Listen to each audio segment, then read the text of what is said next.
बंधु मैंने आज ହେଉଛି 2024 ବର୍ଷର ସବୁଠାରୁ ବଡ଼ ପୂର୍ଣ୍ଣିମା। ବର୍ଷର ପ୍ରଥମ ପୂର୍ଣ୍ଣିମା ପୌଷ ପୂର୍ଣ୍ଣିମାକୁ ସବୁଠାରୁ ବଡ଼ ପୂର୍ଣ୍ଣିମା ମାନାଯାଉଅଛି। ଆଜି ରାତିଠାରୁ ଏହି 5ଗୋଟି ରାଶିର ଭାଗ୍ୟ ବଦଳିବାକୁ ଯାଉଅଛି। ଏମାନଙ୍କର ଦୁଃଖର ଦିନ ଏବେ ଶେଷ ହେବାକୁ ଯାଉଅଛି। ଏହି ପୌଷ ପୂର୍ଣ୍ଣିମା ଠାରୁ ଏହି 5ଗୋଟି ରାଶି ହେବାକୁ ଯାଉଛନ୍ତି ଭାଗ୍ୟଶାଳୀ। ଜ୍ୟୋତିଷ ଶାସ୍ତ୍ର ଅନୁସାରେ ଏହି 5ଗୋଟି ରାଶି ଯିଏକି କୋଟିପତି ହେବାର ରାସ୍ତାରେ ଚାଲୁଛନ୍ତି ଏବଂ ଏହି ପୌଷ ପୂର୍ଣ୍ଣିମା ଠାରୁ ଗ୍ରହମାନଙ୍କର ଗୋଚର ସ୍ଥିତି କିଛି ଏହିପରି ଭାବରେ ବନିବାକୁ ଯାଉଛି, ଯାହା ଫଳରେ ଏହି ରାଶିଗୁଡ଼ିକ ମାଲାମାଲ ହେବାକୁ ଯାଉଛନ୍ତି। ଏହି ରାଶିଗୁଡ଼ିକ ଉପରେ ମା ଲକ୍ଷ୍ମୀ ଏବଂ ପ୍ରଭୁ ବଜରଙ୍ଗବାଲୀଙ୍କର କୃପା ପ୍ରାପ୍ତି ହେବାକୁ ଯାଉଅଛି। ମା ଲକ୍ଷ୍ମୀଙ୍କର କୃପାରୁ ଆପଣଙ୍କୁ ସଠିକ୍ ସମୟରେ ବହୁତ ବଡ଼ ଧନ ଲାଭ ହେବାର ଅଛି। ଆପଣଙ୍କ ଉପରୁ ସବୁ କରଜର ଭାର ଖସିଯିବ। ଆପଣଙ୍କର ସବୁ କଷ୍ଟ ଦୂର ହେବ।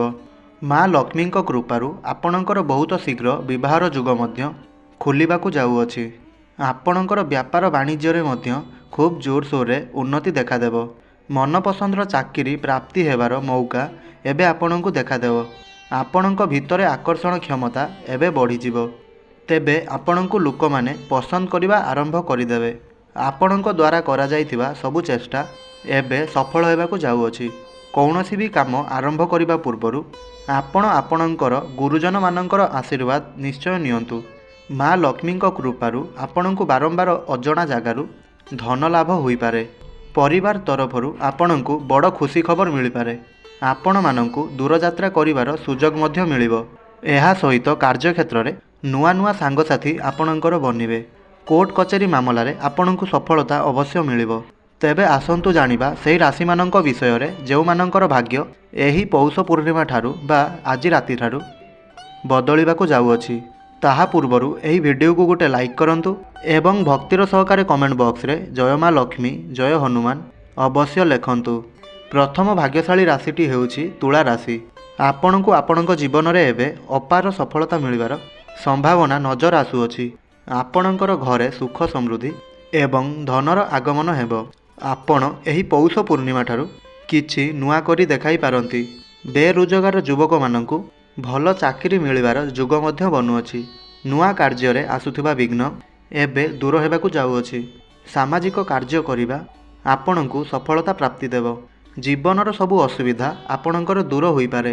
ଆପଣଙ୍କ ଦ୍ୱାରା କାହାକୁ ଦିଆଯାଇଥିବା ଧନ ମିଳିବାର ଏବେ ସମ୍ଭାବନା ନଜରକୁ ଆସୁଅଛି।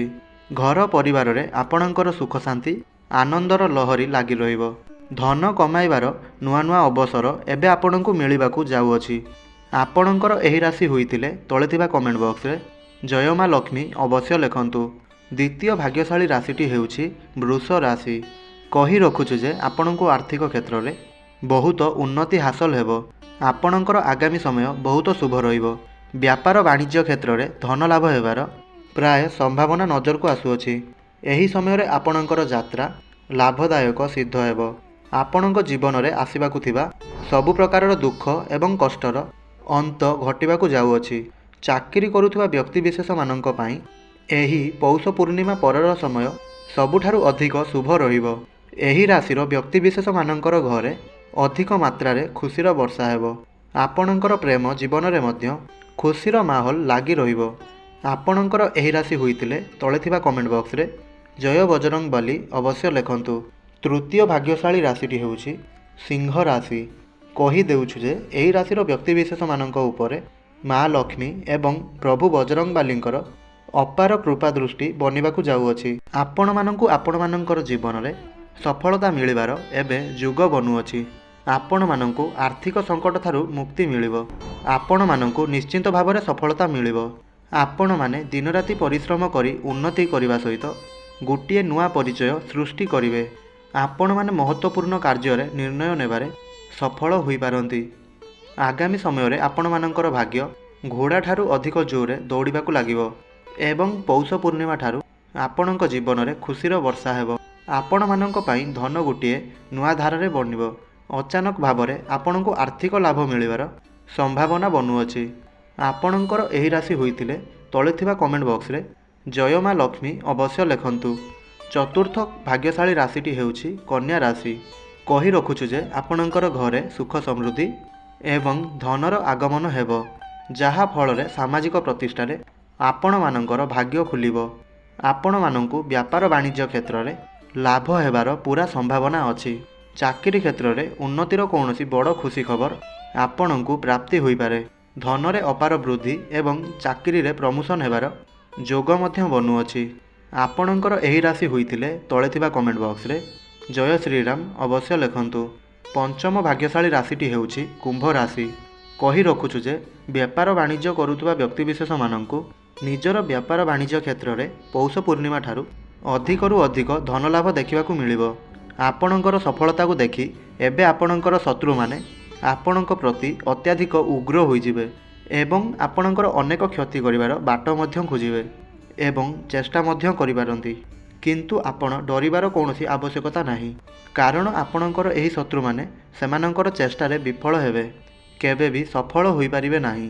ପାଠ ପଢ଼ୁଥିବା ବା ଶିକ୍ଷାର୍ଥୀମାନଙ୍କୁ ବହୁତ ଶୀଘ୍ର ନିଜର ଗୁରୁଜନମାନଙ୍କ ଠାରୁ କୌଣସି ସମ୍ମାନ ମିଳିପାରେ। ଏହା ସହିତ ପରୀକ୍ଷାରେ ସଫଳତାର ଯୁଗ ମଧ୍ୟ ବନୁଅଛି। ଘର ପରିବାରରେ ଆପଣଙ୍କୁ ଆପଣଙ୍କର ସ୍ତ୍ରୀଙ୍କର ସହଯୋଗ ସବୁଠାରୁ ଅଧିକ ମିଳିବ ଏବଂ ସୁଖ ଦୁଃଖରେ ଆପଣଙ୍କର ସ୍ତ୍ରୀ କିମ୍ବା ଆପଣଙ୍କର ସ୍ୱାମୀ ଆପଣଙ୍କର ସହିତ ସାଥୀ ହୋଇ ଆପଣଙ୍କର ସବୁ ଦୁଃଖ କଷ୍ଟରେ ସାଥ ଦେବେ।